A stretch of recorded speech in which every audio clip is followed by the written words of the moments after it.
Let's talk about Imran Khan, the former cricket star turned prime minister at the center of a political storm in Pakistan. आखिरी गेंद तक मैं मुकाबला करता हूं. He was kicked out of office last year, is now facing more than 100 legal cases, and was briefly arrested in May. It led to huge protests and violence. Khan says he's the victim of a conspiracy to force him out of politics for good. What is happening right now is not because of me. People in Pakistan are really divided over Imran Khan. His supporters see him as the only hope for the country. Imran has basically become a prophet of change, while his opponents accuse him of spreading lies and fueling a toxic style of politics. This became a two-way fight of rhetoric of like good versus evil. So who is Imran Khan? Why is he so divisive? And why is politics in Pakistan in such chaos right now?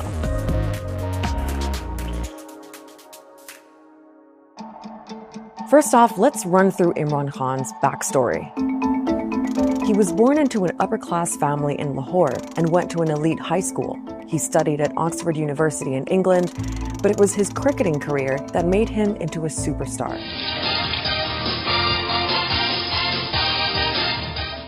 In 1992, he led Pakistan to its first and only World Cup victory, and then retired from the sport.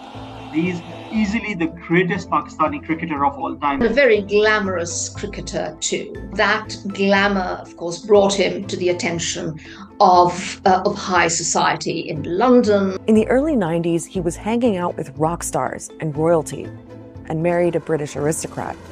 But he was also getting into charity work, and raised money to open a cancer hospital in Lahore in memory of his late mother. Here's a cricketer, a public icon, trying to provide free cancer care in a country where this was not accessible for most people. And that then translated into a conversation he had about the role of corruption, improving governance, and then his entry into politics. In 1996, Imran Khan launched his own political party, Pakistan Tehreek-e-Insaf, which means Movement for Justice. He styled himself as an outsider on an anti-corruption mission, but his political career didn't really take off until 2011. That's when he held 2 rallies in Lahore and Karachi. Tens of thousands of people showed up. He was promising to bring a new kind of politics to Pakistan. And 7 years later, that message helped him get elected as prime minister. मैं ये आपके सामने ये pledge करता हूं कि इंशाल्लाह ये एक बिल्कुल आप मुख्तलिफ किस्म की पाकिस्तान में गवर्नेंस देखेंगे. Now, until Khan came on the scene, Pakistani politics was dominated by 2 parties and 2 families. The Bhutto family, which is linked to the PPP, and the Sharif family linked to the PMLN. That's the party of the current Prime Minister, Shehbaz Sharif.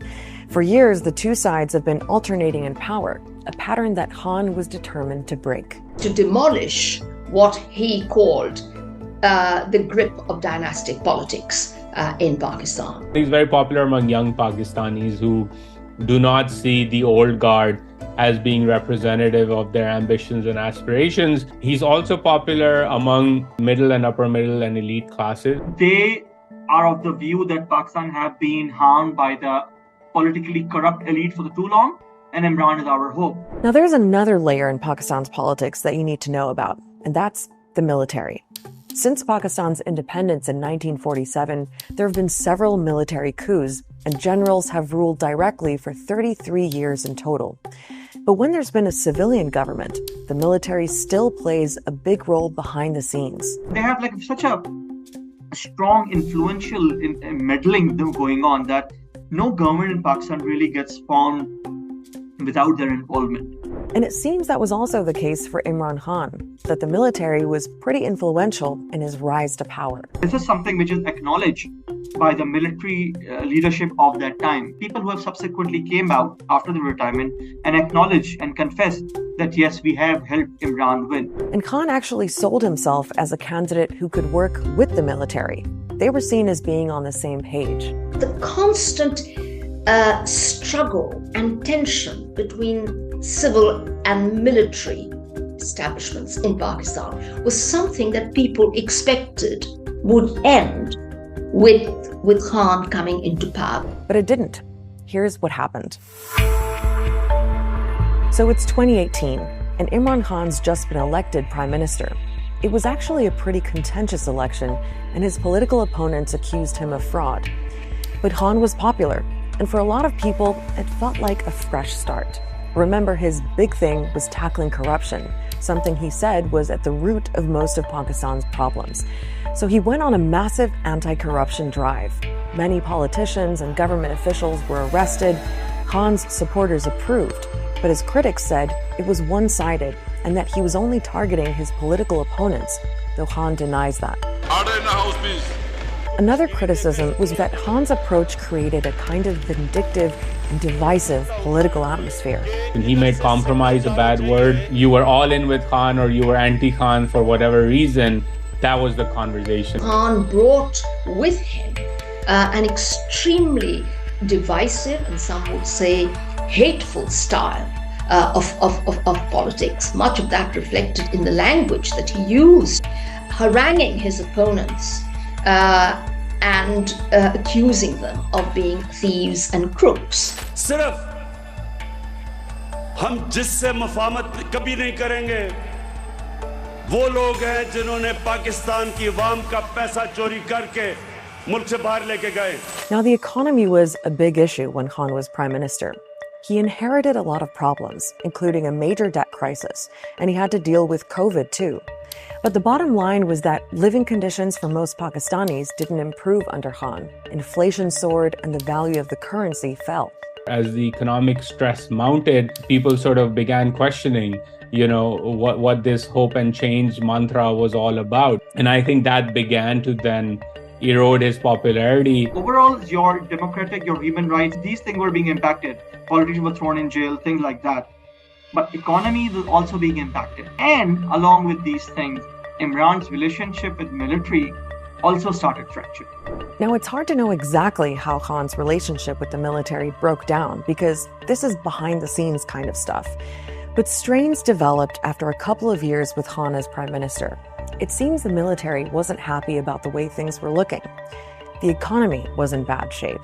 And on foreign policy, Khan seemed to be going his own way with a more anti-Western approach. There was a reported disagreement, too, over the intelligence chief, who was supposed to leave his job after 3 years, as per military policy, but Khan wanted him to stay. It was kind of a straw that, if not broke the camel's back, it really made things irreparable from that time onward. It's always been a marriage of unequals. Every time a politician or a political party has allied itself with Pakistan's military, they always get hurt by it. By 2022, it seemed pretty clear that the military was pulling their support from Khan by standing back so the opposition parties could go after him. Those parties held a no-confidence vote in parliament, Khan lost, and Shehbaz Sharif replaced him as prime minister. So what's happened since then? Well, Imran Khan's been fighting back against what he says was a conspiracy to remove him from power. He used to claim, when he was being ousted or close to it, that there was an American conspiracy. Within a few months, Khan's tune had changed. It has moved from a conspiracy hatched abroad to a conspiracy hatched at home. He has also singled out the serving army chief as having some kind of personal grudge against him. He's held huge rallies all across Pakistan. At one of them, he was shot in the leg, and he says it was an assassination attempt. Now, Khan's been calling for a general election, and under the constitution, that has to happen by October at the latest. But Khan says his opponents are using a mountain of legal cases, more than 100, to try to exclude him from running. Every other day, there's some sort of case which comes up in a court appearance. They include all sorts of allegations, from corruption to terrorism, even attempt to murder. The military establishment, they're too scared for elections because they're scared I will win. So because of that, they're doing everything to make sure that I get out of the race. Being convicted on any one of these would lead to his disqualification, which is, I think, what they are trying for. It all got pretty dramatic in May, when Khan was arrested in connection with one of the cases. Anger against the arrest of Imran Khan has turned into violent confrontations. Tear gas shells have been fired at this crowd, blocking the main highway towards Islamabad. These are the protesters, and that in the distance is the police line. And since that violence, thousands of people linked to Khan's party have been detained, including senior leaders. An absolutely massive crackdown. Undeniably, the state has really come down hard on Imran and his party in a very brutal manner. The government is using similar tactics that he tried to use against them, and it's taken things to the next level. To his supporters, Imran Khan is the ultimate political victim. And everything that's happened in the last year or so has actually boosted his popularity.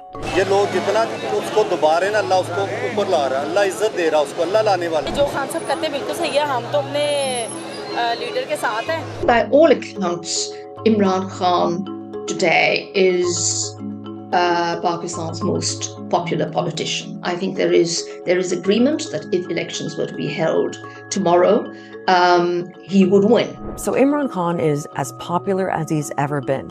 And disillusionment with the current government of Shehbaz Sharif probably has something to do with that. There's a full-blown economic crisis.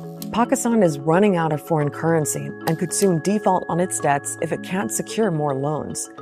And millions of people are still dealing with the aftermath of last year's floods that left a third of the country underwater. So while this brutal political fight is going on, there are so many other urgent problems stacking up. 4 million people just over a few months have fallen below the poverty line. And I don't think any segment of elite society, politically or institutionally in Pakistan, and that includes the military, has an answer to solving these problems. And that's the real tragedy here. Complete chaos happening. And it's easy to blame Imran Khan for it, or military for it, or this class or that class. And all of these allegations have partial merits. But ultimately, the people who are suffering are the people of Pakistan, the country as a whole. Check out our last explainer on why Arab countries are cozying up to Syria's President Bashar al-Assad. And don't forget to subscribe so you don't miss the next episode of Start Here.